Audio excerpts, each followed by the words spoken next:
Hello, guys. So, we'll cover up chapter number 12, National Insurance, in this video. ये chapter एक reference लेके आया था स्टार्टिंग में जब हम बोलते थे कि यूके टैक्सेशन में इंडिविजुअल्स को इनकम टैक्स पे करना होता है, कैपिटल गेन टैक्स पे करना होता है, इनहेरिटेंस टैक्स पे करना होता है, कॉर्पोरेशन टैक्स पे करना होता है कंपनीज को। वहां पे एक वर्ड एनआईसीज भी आया था, नेशनल इंश्योरेंस कॉन्ट्रीब्यूशंस। ये चैप्टर पूरा उसी के ऊपर बेस्ड है। It's a very simple chapter.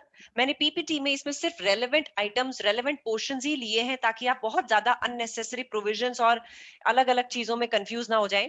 So we'll go in a very simple way and I will move ahead कि नेशनल इंश्योरेंस में हमें पढ़ना क्या है। धीरे धीरे चलते हैं, समझते हैं। नेशनल इंश्योरेंस यानी कि एनआईसीज किसको पे करनी होती है एनआईसीज? हम बोल तो रहे हैं कि एक इंडिविजुअल को एनआईसीज पे करनी है, लेकिन ये इंडिविजुअल कौन है? उसके लिए बेसिक कंडीशन ये आती है कि ये इंडिविजुअल 16 इयर्स या उससे अबव एज का होना चाहिए। दूसरी बात ये आती है कि ये एनआईसी पेमेंट्स कब तक करता रहेगा? मरते दम तक? नहीं, अपनी रिटायरमेंट तक। इसको यूके में बोला जाता है स्टेट पेंशन एज अटेन करने तक। तो पेंशन तो चालू तभी होती है जब एक इंडिविजुअल रिटायर होता है एम्प्लॉयमेंट से। यानी कि स्टेट पेंशन एज जो 65 इयर्स रखी हुई है यूके ने, ये 65 इयर्स तक हर इंडिविजुअल को एनआईसी कंट्रीब्यूशन करना होता है, प्रोवाइडेड ये शुरुआत होती है जब वो 16 इयर्स का हो जाता है। 16 इयर्स एंड अबव से इसकी शुरुआत होती है। अब दूसरी क्रूशियल चीज जो हमें यहाँ पे समझनी होती है वो होती है कि ये एनआईसी के कॉन्ट्रीब्यूशंस वर्क कैसे करते हैं। मैं धीरे धीरे आपको यहाँ पे समझाती हूँ कि ये वर्क कैसे करेंगे। So let's just quickly see that. अब इसको ध्यान से देखना। ये कॉन्ट्रीब्यूशंस दो अलग हिस्सों में बटे हुए हैं। एक एम्प्लॉयड पर्सन जो करेगा और दूसरा एक सेल्फ एम्प्लॉयड पर्सन जो एनआईसी कंट्रीब्यूशन करेगा। ये एम्प्लॉयड पर्सन कौन कौन है? जो नौकरी करता है, जिसकी इनकम एम्प्लॉयमेंट इनकम के अंडर आ रही है। एम्प्लॉयड पर्सन के केस में एनआईसी कॉन्ट्रीब्यूशंस दो हेड में बढ़ जाते हैं। एक वो जो खुद पे करता है, दूसरा उसके लिए जो उसका एम्प्लॉयर पे करता है। यानी कि एनआईसी कंट्रीब्यूशन अगर कोई जॉब करता है तो उसके केस में दो आएंगी। पहली एनआईसी कंट्रीब्यूशन जो उसको खुद करनी है, दूसरी एनआईसी कंट्रीब्यूशन जो एम्प्लॉयर उसके लिए करेगा। अब इनके नाम रखे गए हैं। जो एम्प्लॉय खुद करेगा उसको class one employee NIC contribution बोलते हैं, क्लास वन एम्प्लॉय कंट्रीब्यूशन। लेकिन जहां पे एम्प्लॉयर करेगा उसका नाम थोड़ा सा बदला गया है ताकि कंफ्यूजन नहीं हो। जो एम्प्लॉयर करेगा उसका पहला नाम तो है class one employers NIC, employers जो एम्प्लॉयर करेगा। दूसरा एक कैटेगरी एम्प्लॉयर को एनआईसी करने के लिए दी गई है क्लास वन ए, ये भी एम्प्लॉयर ही करता है। लेकिन एम्प्लॉयर दो अलग अलग एनआईसी कंट्रीब्यूशन करेगा एम्प्लॉय के लिए? बिल्कुल हाँ, बिल्कुल यस। तो इन दोनों में फर्क क्या होगा? ये भी एनआईसी कंट्रीब्यूशन है, ये भी एनआईसी कंट्रीब्यूशन है, दोनों ही एम्प्लॉयर कर रहे हैं एक एम्प्लॉय के लिए। तो एक क्लास वन है, एक क्लास वन ए है। इसका मतलब दोनों में पक्का कोई डिफरेंस है। वो डिफरेंस अभी आगे डेप्थ में देखेंगे। तो यहां तक आपके लिए लर्न करने की एक चीज क्या होती है? एनआईसी कंट्रीब्यूशन एक जॉब करने वाला या एक सेल्फ एम्प्लॉयड पर्सन दोनों ही करते हैं। जॉब करने वाले के लिए जब वो खुद एनआईसी कंट्रीब्यूशन करता है तो वो क्लास वन एम्प्लॉय एनआईसी करता है। जब उसके बिहाफ पे उसका एम्प्लॉयर करता है, यानी ये चॉइस नहीं होती है, उसको खुद भी करना है और उसका एम्प्लॉयर भी करेगा। जो कंट्रीब्यूशन एम्प्लॉयर करेगा उसे या तो क्लास वन एम्प्लॉयर्स एनआईसी बोलेंगे या फिर क्लास वन ए एनआईसी कंट्रीब्यूशन बोलेंगे। ये तो बात होती है एम्प्लॉयड पर्सन की, यानी जो जॉब करता है। अब कोई जॉब नहीं करता, वो बिजनेस करता है, ट्रेडिंग इनकम हेड के अंडर उसकी इनकम आती है, वो सेल्फ एम्प्लॉयड पर्सन कहलाता है। उस सेल्फ एम्प्लॉयड पर्सन को एनआईसी कंट्रीब्यूशन दो अलग अलग नामों के अंडर करनी होती है। एक होती है क्लास टू एनआईसी, एक है क्लास फोर एनआईसी। अगेन, जब इनको कंट्रीब्यूट करने वाला इंडिविजुअल एक सेल्फ एम्प्लॉयड पर्सन है तो ये दो अलग अलग नामों की क्यों है? क्योंकि ऑब्वियसली दोनों के रूल्स एंड रेगुलेशंस अलग अलग है। तो ये बहुत कॉम्प्लिकेटेड नहीं है, आपको घबराने वाली बात नहीं है, it's a very simple chapter, इसलिए आपको रिकॉर्डिंग में ये दिया जा रहा है। आगे बढ़ते हैं, थोड़ा सा इनको डीप में समझते हैं। अब सबसे अच्छी खबर, ये जो रेट्स है यानी किसको कितना कंट्रीब्यूट करना है, ये एग्जाम में दी होती है कुछ ऐसे। So I wanted to use this table ताकि जब आप एग्जाम में इसको देखें तो आपके लिए ये सरप्राइज और एक नया नया लुक लेके ना आए, आप पहले से इसी को देख के पढ़ें। तो नोट्स में इसीलिए ये ऐसे के ऐसे डाल दिए गए हैं। अब इसमें जैसे आप देखेंगे, आपको देख के भी रियलाइज होगा कि हाँ, अभी हमने जो जो हेड्स देखे थे वो सारे हेड्स यहाँ पे दिख रहे हैं। वो कैसे दिख रहे हैं, ये देखिए, क्लास वन जो एम्प्लॉय कर रहा है, क्लास वन जो एम्प्लॉयर कर रहा है। क्लास वन ए हमेशा एम्प्लॉयर ही करता है, क्लास वन ए कभी भी एम्प्लॉय नहीं करेगा, कभी भी एम्प्लॉय नहीं करेगा। क्लास वन ए हमेशा एम्प्लॉयर ही करेगा।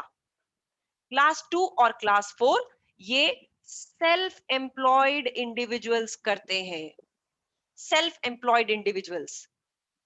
तो इन्होंने इसके लिए कुछ लिमिट्स बता दी है। ये लिमिट्स आगे आने वाली स्लाइड्स में आपको दिखेंगी, हम और डीप में इनको डिस्कस करेंगे। लेकिन फिलहाल के लिए ये टेबल यहाँ पे ये बता रही है कि ये ऐसी की ऐसी आपको एग्जाम में दी जाएगी। तो हमें इन लिमिट्स को रटने की, मगअप करने की कोई जरूरत नहीं है। अब आगे बढ़ते हैं और आगे समझते हैं कि इसमें और कंटेंट क्या है। So let's just see.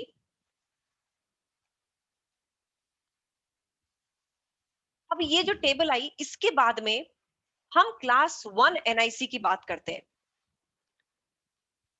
Class one NIC में एक छोटी सी चीज होती है जहां पे कंट्रीब्यूशन अर्निंग्स के ऊपर डिपेंडेंट होते हैं। ये अर्निंग्स भी स्लाइड में डिफाइन की जाएंगी और क्लास वन एनआईसी जो एम्प्लॉय करता है वो भी सारा इसमें ब्रीफ आएगा।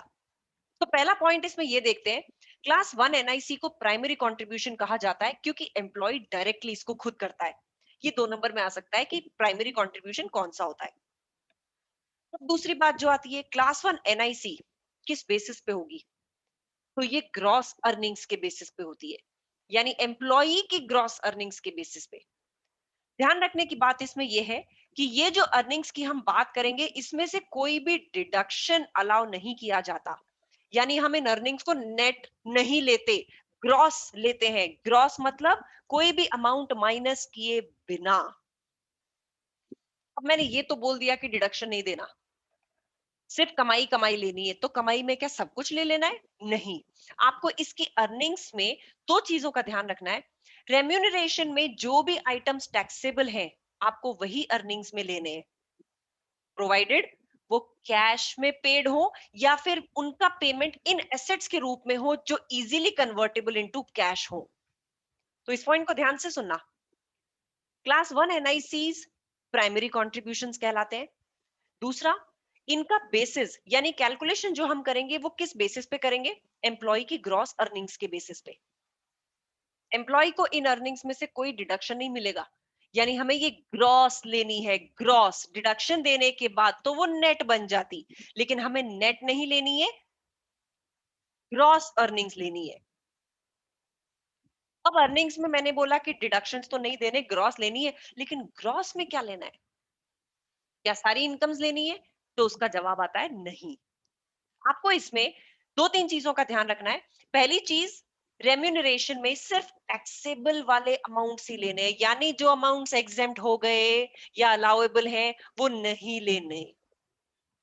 दूसरा, रेम्यूनरेशन जो कैश में पे किया जाता है या फिर ऐसे एसेट्स के रूप में दिया जाता है एम्प्लॉय को which is easily convertible into cash, सिर्फ वही आइटम्स लेने हैं। नॉन कैश वाले आइटम्स नहीं लेने। हम इसमें बोनस लेंगे, बेसिक सैलरी लेंगे, इसी तरह के आइटम्स लेंगे जो डायरेक्टली और फटाफट कन्वर्टेबल इनटू कैश है। उसके बाद में हम बात यहाँ पे मैंने स्पेसिफिकली भी कर दिया कि ग्रॉस अर्निंग्स में क्या क्या इंक्लूड नहीं करना। आपको एग्जेम्प्ट और टैक्स अलाउएबल एम्प्लॉयमेंट बेनिफिट्स यहाँ पे नहीं लेने। क्यों? मैंने ऊपर लिखा हुआ है टैक्सेबल ही लेने हैं, तो टैक्स अलाउएबल या एग्जेम्प्ट नहीं लेने, पर फिर भी हाईलाइट कर दिया। एक दूसरा आइटम है जो इसकी डेफिनेशन से फ्लो नहीं करता, लेकिन उस पे रूल है।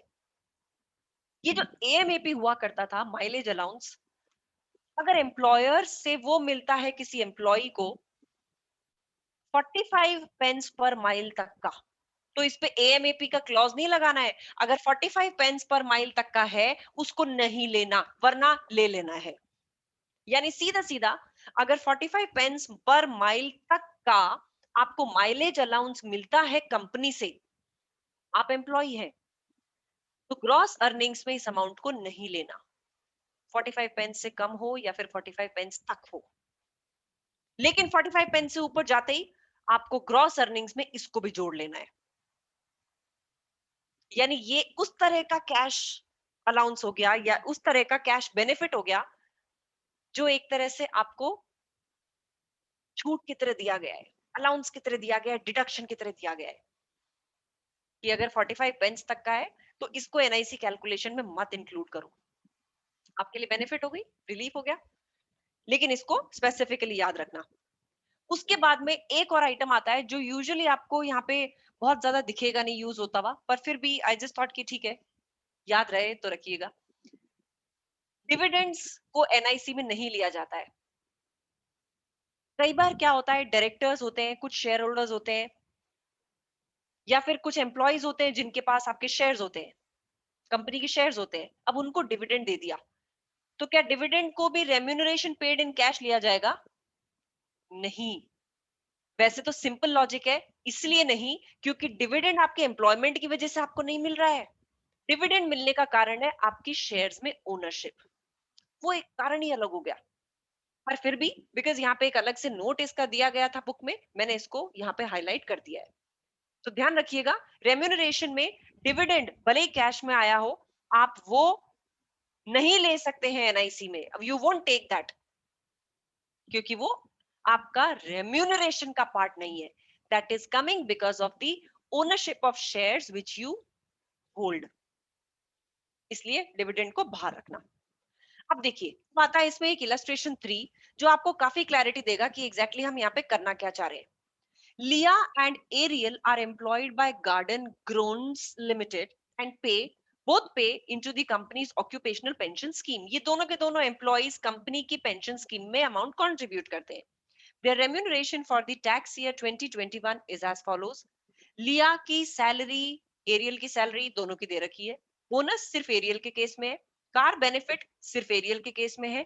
एम्प्लॉयर्स पेंशन कंट्रीब्यूशन यानी एम्प्लॉयर जो करता है वो भी दोनों के केस में है, एम्प्लॉई का कंट्रीब्यूशन भी दोनों के केस में है। Calculate Leah and Ariel's gross earnings for class 1 NIC purposes. यानी कि आपको यहाँ क्या करने के लिए बोला है, उन्होंने बोला है कि सिर्फ आप इसकी ग्रॉस अर्निंग्स कैलकुलेट करिए, वो एनआईसी कंट्रीब्यूशन कैलकुलेट नहीं करा रहे हैं, वो बोल रहे हैं सिर्फ अर्निंग्स बता दो।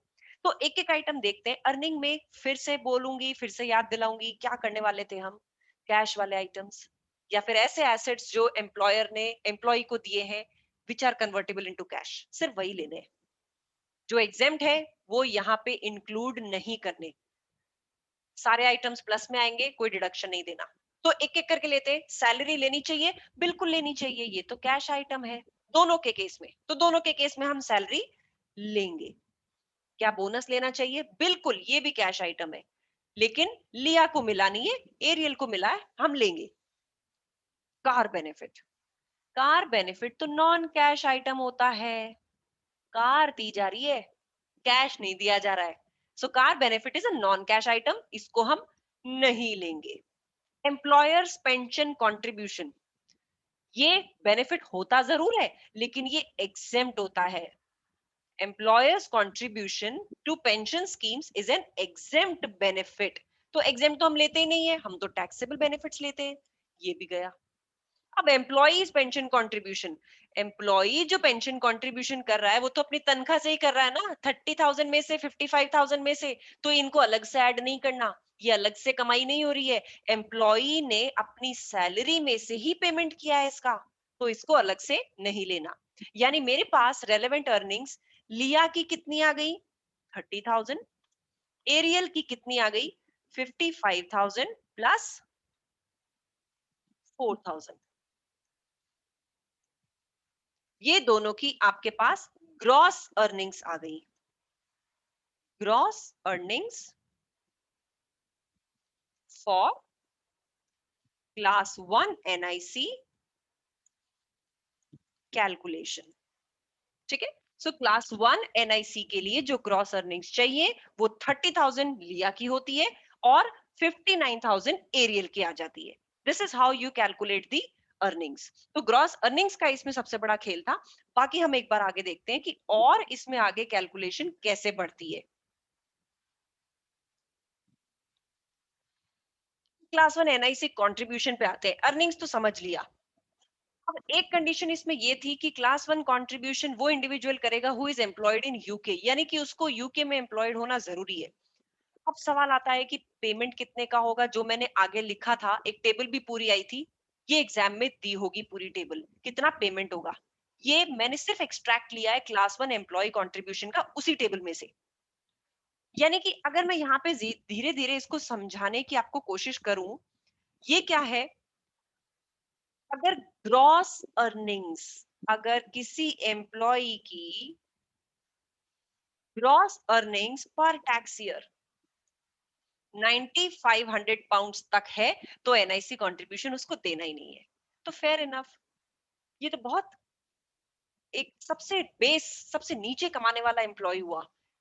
तो यूके गवर्नमेंट ने भी बोला, यूके टैक्स सिस्टम ने भी बोला कि इससे एनआईसी क्या वसूलेंगे, नहीं वसूलते। ठीक है, वेरी फेयर ऑफ देम। जैसे इनकम 9500 पाउंड्स क्रॉस करेगी और 50,000 पाउंड्स तक की रहेगी तो 12% का कंट्रीब्यूशन रहेगा, और 50,000 पाउंड्स से ऊपर 2% का कंट्रीब्यूशन रहेगा। ये टेबल आपके पास एग्जाम में होगी। आपको लर्न नहीं करना, मेरा यहाँ पे देने का पर्पस ये है कि आपको इसको इंटरप्रेट करना आए। और दूसरा, ये जो बात हो रही है ये ग्रॉस अर्निंग्स की हो रही है, जो अभी हमने कैलकुलेट करनी सीखी है। This is how you will calculate this. अब इसमें आगे बढ़ते हैं, और क्या है। अब इसमें 2 पॉइंट्स और डाले गए हैं यहाँ पे जो ध्यान रखने हैं। हालांकि इनकी बहुत ज्यादा प्रैक्टिकल एप्लीकेबिलिटी आप तो दिखेगी नहीं, लेकिन अगर एग्जाम में 2 नंबर का क्वेश्चन आ जाए, याद रहे तो well and good. So points to note में 2 चीजें ध्यान रखनी है। ये जो एनआईसी कंट्रीब्यूशन होते हैं, ये एक इंडिविजुअल एम्प्लॉय की पर्सनल इनकम टैक्स लाइबिलिटी से डिडक्ट नहीं होते हैं। रादर उसकी income tax liability plus NICs, ये दोनों मिलके उसका total payment to UK tax authorities होता है। एचएमआरसी को वो क्या पेमेंट करेंगे, टैक्स प्लस एनआईसी कंट्रीब्यूशन। यानी कि इसको गलती से भी जो एम्प्लॉय है उसकी इनकम टैक्स लाइबिलिटी में से माइनस मत कर देना। This is not an allowable deduction. दूसरा, क्या एम्प्लॉयर इसका कहीं भी इफेक्ट ले सकता है? No, employee is making this payment. तो इन एनी केस एम्प्लॉयर जब अपने tax adjusted trading profits calculate करेगा, यानी एम्प्लॉयर अपनी income self employment income head के अंडर बना रहा होगा, तो क्या उसमें से खर्चे की तरह क्लेम करेगा? Absolutely no. This payment is being made by the employee. How could the employer come up and claim a expense for this payment? तो बड़े जनरल से पॉइंट्स हैं ये, लेकिन ध्यान रखना एग्जाम में आ जाए तो हमें ये हैंडल करने हैं। और आगे बढ़ते हैं। ये क्लास 1 एम्प्लॉयर कंट्रीब्यूशन आ गया, यानी एम्प्लॉय का तो अभी हमने देख लिया, अब एम्प्लॉयर का कंट्रीब्यूशन देखते हैं। यानी कि यहाँ पे एम्प्लॉयर्स एम्प्लॉइज के रेस्पेक्ट में या एम्प्लॉइज के लिए ये पेमेंट करते हैं, इसीलिए इनको सेकेंडरी कॉन्ट्रीब्यूशंस कहा जाता है। और क्योंकि ये पेमेंट एम्प्लॉयर कर रहा है, यानी कि बिजनेस कर रहा है, मतलब आई शुड नॉट से कंपनी, कंपनी का तो केस अलग हो गया, फिर एम्प्लॉयर कर रहा है, वो जब अपने tax adjusted trading profits calculate करेगा उसमें से ये डिडक्टेबल होंगे। पिछली स्लाइड से रेलेवेंस और रिलेशन आ गया। वो पेमेंट क्लास 1 एम्प्लॉय कर रहा था, यहाँ पे क्लास 1 एम्प्लॉयर कर रहा है, यानी एम्प्लॉयर ये पेमेंट कर रहा है, इसलिए ये डिडक्टेबल है। यानी वो अपने calculation of tax adjusted trading profit में इसको माइनस करके खर्चा दिखा सकता है। ध्यान रखना, class 1 employee contribution primary contribution होता है, class 1 employer contribution secondary contribution होता है। अब इसमें आगे बढ़ते हैं, इसमें भी सवाल वही उठता है, कितना पेमेंट करना है। फिर मैंने मेंशन कर दिया कि ये एग्जाम में गिवन होगा, ये आप फिर से चेक कर सकते हैं। ये एक्सट्रैक्ट है उसी वाली टेबल का जहां पे मैंने सिर्फ क्लास 1 एम्प्लॉयर यहां से पिक कर लिया है। इस टेबल में भी बिल्कुल सेम उसी तरह से हमें समझना है इस टेबल को। 8788 पर ईयर तक नील, 8789 और उससे अबव 13.8%। लेकिन ये किसका है? वापस से ये एम्प्लॉय के रेफरेंस में हो रहा है ना, यहाँ पे भी ये ग्रॉस अर्निंग्स की ही बात कर रहा है। यानी अगर एम्प्लॉय की ग्रॉस अर्निंग्स 8788 तक है तो ये क्लास 1 एम्प्लॉयर कंट्रीब्यूशन करने की कोई रिक्वायरमेंट नहीं है। लेकिन अगर किसी एम्प्लॉय की ग्रॉस अर्निंग्स 8788 से एक्सीड कर जाती है तो 13.8% का कंट्रीब्यूशन एम्प्लॉयर को करना पड़ेगा एनआईसी में, दैट टू क्लास 1 एनआईसी। अब एक अजीब सा एक टर्म आ गई एम्प्लॉयमेंट अलाउंस की, 4000 पाउंड। ये क्या है एम्प्लॉयमेंट अलाउंस? इसको चेक करते हैं कि एम्प्लॉयमेंट अलाउंस है क्या। तो एम्प्लॉयमेंट अलाउंस के ऊपर मैंने 3 मेजर जो आपको समझने चाहिए पॉइंट्स वो डाले हैं। इनको एक एक करके देखते हैं। अब एम्प्लॉयर ये बोलता है कि भाई मैंने एक पेमेंट किया एम्प्लॉय के लिए, मुझे रिलीफ दो भाई उसकी, तो रिलीफ मिलेगी। ये जो पॉइंट था कि ये डिडक्टेबल है, ये वही रिलीफ की बात हो रही है। कितनी रिलीफ मिलेगी? सिर्फ 4000 पाउंड्स पर एनम तक की ही रिलीफ है, चाहे आपने उससे ज्यादा का पेमेंट कर दिया हो। लेकिन एम्प्लॉयमेंट अलाउंस के नाम पे अगर एम्प्लॉयर ने कभी भी क्लास 1 कंट्रीब्यूशन किया तो उसको रिलीफ सिर्फ 4000 पाउंड्स की ही मिलेगी पूरे साल में। दूसरा, ये उन कंपनीज के लिए या फिर उन एम्प्लॉयर्स के लिए नहीं है जहां पे एक डायरेक्टर ही अकेला एम्प्लॉय होता है, यानी कोई और एम्प्लॉय नहीं है, सिर्फ एक डायरेक्टर ही है। ये इनकी तो वैसे भी इंटेग्रिटी डाउटफुल हो जाती है ऐसी कंपनीज की। एक सबसे इंपॉर्टेंट चीज जो फाइनेंस एक्ट 2020 ने लगाई है, ये उससे पहले नहीं हुआ करता था। फाइनेंस एक्ट 2020 ये प्रोविजन लेके आया है। ये जो रिलीफ है यानी कि एम्प्लॉयमेंट अलाउंस की जो रिलीफ है, ये सिर्फ उन्हीं एम्प्लॉयर्स के लिए है जिन्होंने क्लास 1 एम्प्लॉयर कंट्रीब्यूशन पिछले साल भी किया था, लेकिन लेस देन 1 लाख पाउंड का ही किया था। वापस से सुनना इस क्लॉज को। ये जो एम्प्लॉयमेंट अलाउंस का रिलीफ है या एम्प्लॉयमेंट अलाउंस का जो बेनिफिट है, ये उन्हीं एम्प्लॉयर्स के लिए है जिन्होंने पिछले टैक्स ईयर में क्लास 1 एम्प्लॉयर कंट्रीब्यूशन किया था, but that contribution was less than 1 lakh pounds. यानी कि अगर ये कंट्रीब्यूशन उन्होंने पिछले साल में 1 लाख पाउंड से ऊपर किया था तो सॉरी जी, भूल जाइए, कोई 4000 पाउंड्स का आपको एम्प्लॉयमेंट अलाउंस नहीं मिल रहा। Forget that. यानी सिंपल कंडीशन, अगर पिछले टैक्स ईयर में आपने class 1 employer contribution 1 lakh pound से कम का किया था तो ही आपको ये एम्प्लॉयमेंट अलाउंस मिलने वाला है, वरना जयराम जी की। ठीक है जी। So this slide becomes clear to us everyone. I am just expecting that. आगे बढ़ते हैं। आगे वाले पोर्शन में अब हमारे लिए एक प्रैक्टिकल क्वेश्चन आ जाता है जहां पे हम इन दोनों का कैलकुलेशन देखेंगे। चलिए जी देखते हैं। So this is illustration number 4 of Kaplan study text. आते हैं इलस्ट्रेशन 4 पे। मिली मिली is employed by Blue Forge Limited and is paid an annual salary of 49,000 pounds. Very good. Millie is also provided with the following taxable benefits: company car, vouchers for the local gym. Calculate Millie's and Blue Forge Limited's Class 1 NIC liability due for the tax year 2021. तो पहली चीज देखो, यहाँ पे दो parties आ गई। एक तो आती है मिली यानी कि एम्प्लॉई, दूसरी है यहाँ पे ये कंपनी यानी कि एम्प्लॉयर। ये मैं क्यों लिख रही हूं? ताकि हमें क्लियर पता रहे। मिली को करना होगा class 1 employee NIC contribution, forge limited को करना होगा क्लास 1 एम्प्लॉयर एनआईसी कंट्रीब्यूशन। दोनों को अलग अलग अपने अपने एप्लीकेबल वाले करने होंगे। अब सवाल ये उठता है कि ग्रॉस अर्निंग्स कैलकुलेट की जाए। ग्रॉस अर्निंग्स क्या थी? जो कैश में हो या फिर ऐसे एसेट्स में हो which are convertible into cash, उसके अलावा कोई अलाउंस नहीं लेना, कोई डिडक्शन नहीं लेना, और टैक्सेबल अमाउंट होना चाहिए। यानी अगर मैं कंपनी कार की बात करूं, ये तो सब आपका नॉन कैश आइटम हो गया, तो नहीं लेना। Vouchers, vouchers convertible into cash होते हैं, यानी कैश की तरह काम करते हैं, वाउचर्स हम ले लेंगे। तो हमारे पास यहाँ पे पहले तो आ जाती है ग्रॉस अर्निंग्स, 49,000 की उसकी अर्निंग्स है, 2000 के उसको वाउचर्स मिल गए, इक्विवेलेंट टू कैश माना जाता है वाउचर्स को। 51,000 पाउंड्स का आपके पास ग्रॉस अर्निंग्स लेवल आ गया। अब अगर मिली का खुद का क्लास 1 एम्प्लॉय एनआईसी कैलकुलेट करें तो क्या कैलकुलेट करेंगे? 9500 तक तो कुछ है ही नहीं। 9500 से 50,000 12% मुझे लेना है, यानी कि इसको ऐसे ले लूं 50,000 माइनस 9500, ये इसके बीच का अमाउंट है।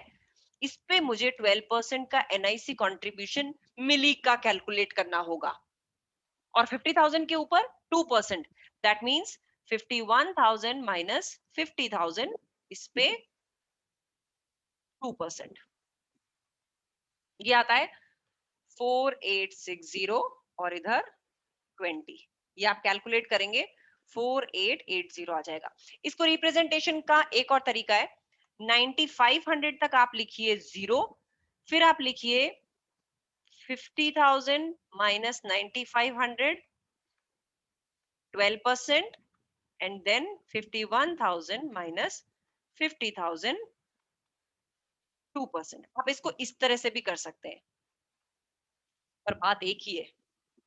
ठीक है जी। अब ये तो आ गया मिली का खुद का contribution. Let me just see कि ये ब्लू फॉर्ज लिमिटेड यानी कि जो एम्प्लॉयर है, इसका क्लास 1 एम्प्लॉयर एनआईसी कंट्रीब्यूशन कितना आएगा।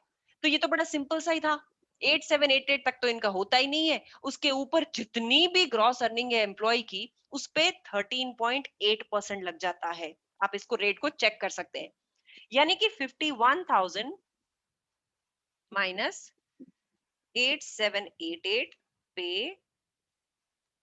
13.8%,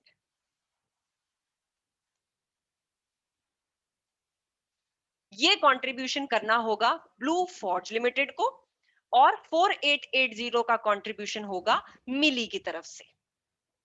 ठीक है, ये 13.8% और ये सब आपको देख के घबराने वाली बात नहीं है, ये सब आपको एग्जाम में दिया रहेगा। ये देखिए 13.8%, हियर कम्स योर 13.8%।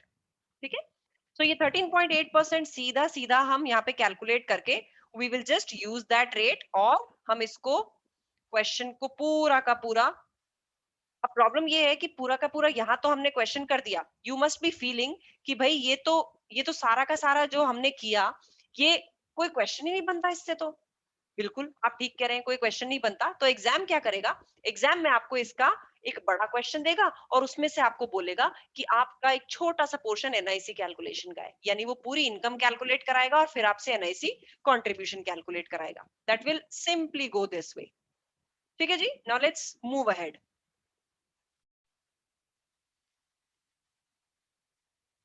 अब आते हैं क्लास 1 ए एनआईसी पे। तो अभी तो हमने ये देखा कि क्लास 1 एनआईसी एक एम्प्लॉय करता है, एक क्लास 1 एनआईसी कंट्रीब्यूशन एम्प्लॉयर करता है।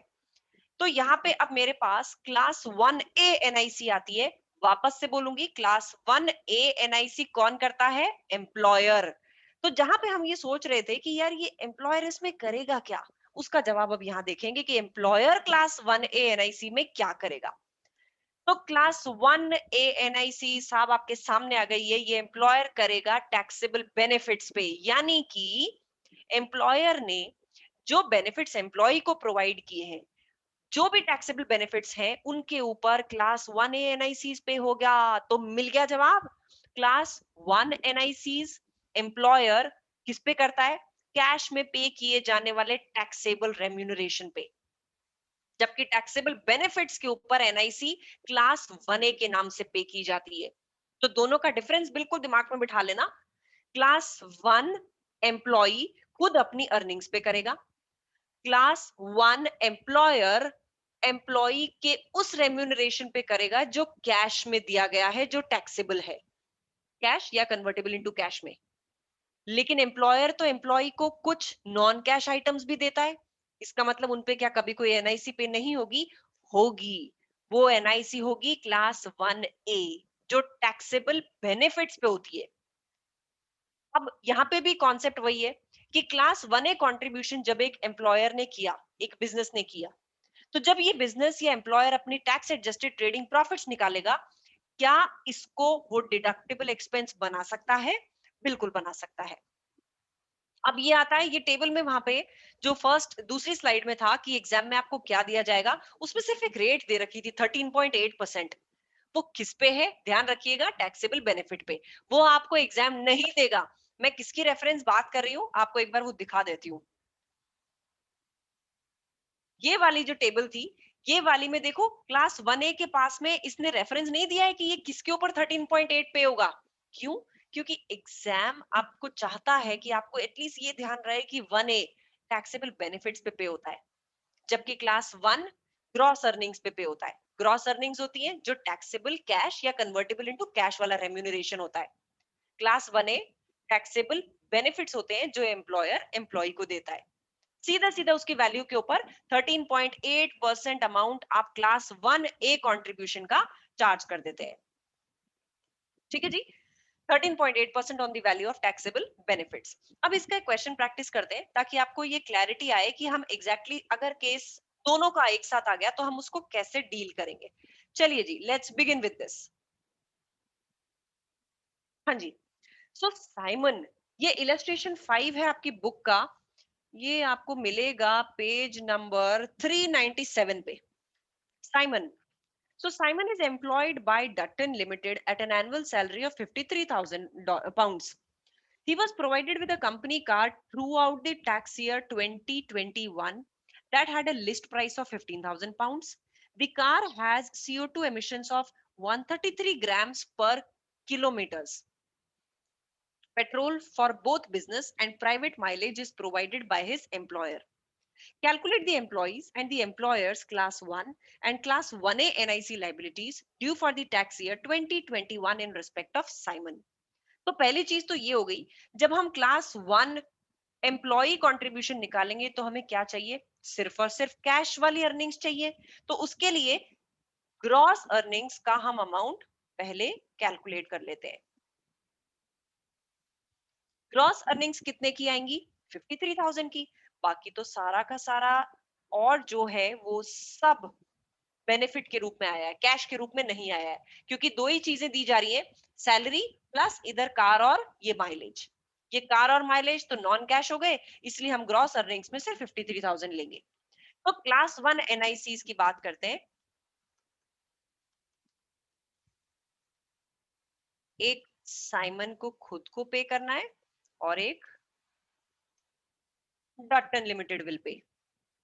ठीक है, साइमन कितना पे करेगा, ये 50,000 और 9,500 के डिफरेंस पे 12% एंड देन 53,000 माइनस 50,000 पे 2%। ये आप टोटल निकालिएगा, ये कंट्रीब्यूशन आएगा साइमन का। अब एम्प्लॉयर की अगर बात करें, यानी डट्टन लिमिटेड इस पे क्या करने वाली है, तो डट्टन लिमिटेड के लिए क्या एक लेवल क्या है या फिर एक पॉइंट क्या है एनआईसी कैलकुलेशन का, 8788। यानी 8788 तक तो 0% है, लेकिन उसके बाद में ग्रॉस अर्निंग्स जितनी भी एक्सेस है 8788 से, उस पे पूरी पे 13.8%, दैट 6101। ये एनआईसी कॉन्ट्रीब्यूशंस आते हैं क्लास 1 साइमन का और डटन लिमिटेड का। अब आते हैं दूसरे पोर्शन के ऊपर जहां पे क्लास 1A कैलकुलेट हमें करना पड़ेगा। यानी क्लास 1A कैलकुलेट करने के लिए मुझे क्या देखना पड़ेगा, टैक्सेबल बेनिफिट्स। तो एक बार इसको यहां से हटाती हूँ। दूसरी चीज, ये ध्यान आपको ये रखना पड़ेगा कि class 1A, who makes class 1A, employer. यानी कि यहाँ पे कंपनी करेगी, साइमन विल नॉट पे क्लास 1A एनआईसी कंट्रीब्यूशन। तो अब यहाँ पे दो बेनिफिट्स मुझे दिख रहे हैं जो टैक्सेबल होंगे। पहला तो आता है कार बेनिफिट। कार बेनिफिट के लिए मुझे क्या चाहिएगी, list price into appropriate percentage. ये परसेंटेज मेरे पास है नहीं, तो कैलकुलेट कर लेते हैं। ये परसेंटेज आप 133 ग्राम्स की जब कैलकुलेट करेंगे तो आपको ये कैलकुलेट करनी आनी चाहिए यार। ठीक है, ये आएगी 29%। Just calculate this, and if you are not able to do that, please revise your motor car valuation again. Still if it is not clear, get back to me। 29% इस पे रेट आएगी। अब ये 29% रेट आएगी, 15,000 पे आप apply कर देंगे, दैट विल बी सम 4350। दूसरा बेनिफिट, पेट्रोल। तो प्राइवेट फ्यूल हम क्या करते थे, डायरेक्ट 24,500 पाउंड्स पे लगाते थे, दैट वाज प्राइवेट फ्यूल। 24,500 पे यही अप्रोप्रिएट परसेंटेज लगा दी जाती थी, 29%, दैट कम्स आउट टू 7105। यानी कि टैक्सेबल बेनिफिट्स क्या आ गए,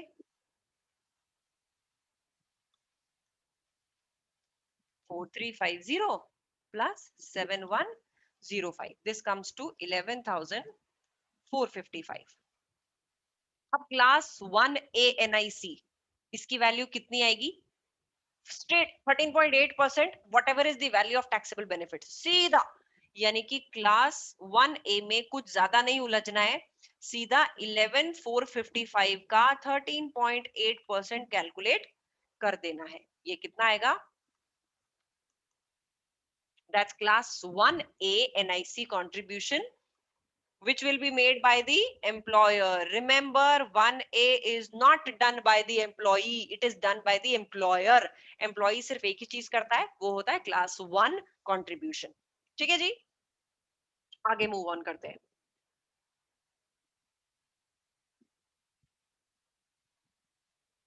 अब हम आ जाते हैं सेल्फ एम्प्लॉयड इंडिविजुअल्स पे। यानी अब वो कैटेगरी आ गई जो लोग जॉब नहीं करते हैं, इनका खुद का ट्रेडिंग इनकम हेड के अंडर इनकम जनरेट होती है। अब एनआईसीज इनके केस में क्या थे, ये देखिए, ये चार्ट मैं वापस से ले आई हूं ताकि आप एक बार इसको देख पाएं और देख के याद आ जाए क्या, कि एक सेल्फ एम्प्लॉयड इंडिविजुअल को क्लास 2 और क्लास 4 एनआईसी कॉन्ट्रीब्यूशंस करने होते हैं। तो ध्यान रखना, अब हमें ये देखना है कि ये कॉन्ट्रीब्यूशंस कितने हैं और किस पे होते हैं। तो पहली चीज आ जाती है क्लास 2 कॉन्ट्रीब्यूशंस की। अब आपको वो जो टेबल दी हुई थी उसमें आपको ये दिखेगा 3.05 pounds per week, and small profits threshold वहां पे दी जाएगी ये 6475 की। यानी अब मेरे लिए तो ये सोच में पड़ जाने वाली बात है कि मैं कैलकुलेट किस पे करूं, ये समझ ही नहीं आ रहा कुछ भी। तो इसके लिए आप समझो, दैट मींस ये मैंने क्लैरिफिकेशन दे दिया, 3.05 pounds per week class 2 contribution एक इंडिविजुअल को करना होगा अगर उसके tax adjusted trading profits tax year में 6475 पाउंड से एक्सीड कर गए। अब समझ में आ गई स्मॉल प्रॉफिट थ्रेशोल्ड। यानी कि अगर कोई बिजनेस है बड़ा छोटा सा, तो उसके प्रॉफिट 6475 से अगर नीचे होते हैं तो इसको कोई क्लास 2 कंट्रीब्यूशन नहीं करना। लेकिन अगर किसी के भी एडजस्टेड ट्रेडिंग प्रॉफिट्स एक्सीड कर गए 6475 से, तो उसको पर वीक के हिसाब से 3.05 का कंट्रीब्यूशन करना है। अब सवाल ये उठेगा कि ये वीक कितने हैं, तो आपके पास साल में 52 वीक्स होंगे इनटू 3.05, ये इसका क्लास 2 कंट्रीब्यूशन होगा, सिंपल, वो आएगा 159 पाउंड्स। अब ये बड़ा स्ट्रेट फॉरवर्ड सा है क्लास 2 कंट्रीब्यूशन। इसके आगे बढ़ते हैं, क्लास 4 कंट्रीब्यूशन की तरफ चलते हैं। अब ये क्लास 4 कंट्रीब्यूशन में क्या होगा, यहाँ पे भी प्रॉफिट्स की बात होगी, हम प्रॉफिट्स के ऊपर ही पे करेंगे इसको भी। क्यों, हम तो सेल्फ एम्प्लॉयड इंडिविजुअल की बात कर रहे हैं ना, उसके पास तनख्वाह थोड़ी आएगी, सैलरी थोड़ी आएगी, प्रॉपर्टी इनकम थोड़ी आएगी, बिजनेस चला रहा है वो, उसके पास प्रॉफिट्स आएंगे। इसके लिए आपको ये लिमिट दी जाएगी, होगी एग्जाम में। यानी यहाँ पे सीधा सीधा ये जो 9500 50,000 ये सब अमाउंट्स है, ये क्या है, ये प्रॉफिट्स के अमाउंट्स है। यानी 9500 और 50,000 से घबराने वाली बात नहीं है।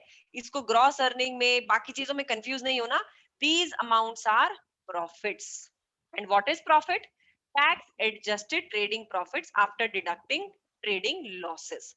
यानी अगर आपके पास एक ट्रेड में प्रॉफिट है, दूसरे में लॉसेस हैं, या फिर पिछले सालों के ब्रॉड फॉरवर्ड है, ये सब एक अलग चैप्टर में आएगा, तो इससे अभी कंफ्यूज नहीं होते हैं। अभी तो सीधा सीधा ये देखना है, लॉसेस हटा के कोई भी टैक्स एडजस्टेड ट्रेडिंग प्रॉफिट्स हुए, उनको आपको इन तीनों लेवल्स पे चेक करना है।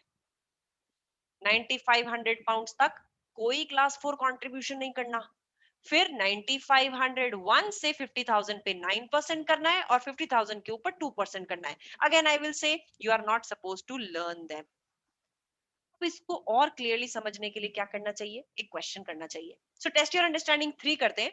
ये आपको मिलेगा पेज नंबर 402 पे आपकी बुक में, 402 पे। Jackie is a self employed builder, यानी कि ये बिल्डर की बात हो गई, इनकम इसकी ट्रेडिंग इनकम के अंडर आ रही होगी, who has been in business for many years and prepares accounts to 31st March each year. Her tax adjusted trading profit for the year ended 31st March 2021 is 56,850. Very good. यानी जो threshold था उससे तो exceed कर गई। ये जो small business वाला जो थ्रेशोल्ड है दैट हैज गॉट एक्सीडेड, यानी इसको क्लास 2 एनआईसी पेमेंट तो करना पड़ेगा। कितना करना पड़ेगा? हर वीक का 3.05 पाउंड्स, बिकॉज वो जो शॉर्ट स्मॉल प्रॉफिट वाली जो थ्रेशोल्ड थी वो एक्सीड कर गई। ये तो ज्यादा, she is a big businessman. तो सीधा सीधा लगा देते हैं इसके ऊपर क्लास 2 एनआईसी। कितना बोल रहे थे हम? 3.05 per week, this comes to 159 pounds. ठीक है, अब आते हैं क्लास 4 एनआईसी पे। तो क्लास 4 एनआईसी का क्या था? जो भी प्रॉफिट है उसके हिसाब से वो टेबल अप्लाई करनी थी। उस टेबल में 9500 तक तो कुछ लगना ही नहीं है। तो मेरे पास आता है 50,000, लिखती हूँ पहले क्लास 4, 50,000 माइनस 9500 वाली लिमिट के ऊपर 9% लगेगा। और फिर इसके प्रॉफिट्स कितने हैं? 56,850 माइनस 50,000 पे 2%, ये आप कैलकुलेट करेंगे 3782। ये कंट्रीब्यूशन आएगा class 4 NIC contribution. Who has to make this contribution? Jackie. She is the self-employed individual who has to make this contribution towards class 4 NIC 3782 का। इधर क्लास 2 NIC कंट्रीब्यूशन इसको करना है 159 पाउंड्स का। तो ये बड़ा सिंपल सा चैप्टर है, बहुत ज्यादा इसमें कुछ चीजें उलझी भी है नहीं। And if to go ahead with last slide, हमारे पास थैंक यू स्लाइड आती है। ठीक है, so what I will just request is कि आप लोग इसका सिर्फ बेसिक समझिए। Whenever we'll catch up, I'll be open to have your queries related to this chapter, and then उसके आगे बढ़ते हुए सिलेबस को और आगे ट्रेन चलाएंगे ताकि हम टाइम पे कंप्लीट भी कर पाएं और आप टाइम पे रिवीजन भी कर पाएं। Thank you so much. Please do visit this video, and if there is any problem, please feel free to connect with me. Thank you so much. Take care and keep on studying. Bye.